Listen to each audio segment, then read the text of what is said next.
এমন কি হলো আমাদের সাথে যাতে সরস্বতী ঠাকুর দেখতে গিয়েও আমাদের বাড়ি চলে আসতে হলো? বলেন কি? আরে হ্যাঁ, তো চলো গল্পটা তোমাদের আমি প্রথম থেকে বলি। তো হে গাইস,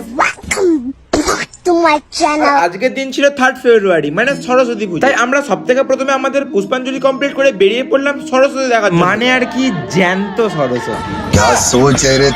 আমরা প্রথমে চলে আসি সেইখানে যেখানে আমরা ছোট থেকে এত বড় হয়েছি, মানে আমাদের স্কুলে। আর এখানে এসে প্রতিমা দেখার পর আমরা আবার চলে আসি আমাদের কলেজ। কলেজে ঢোকার সঙ্গে সঙ্গে আমি প্রচুর গার্লফ্রেন্ড দেখতে পাই, শুধুমাত্র নিজেরটা বাদ দিয়ে।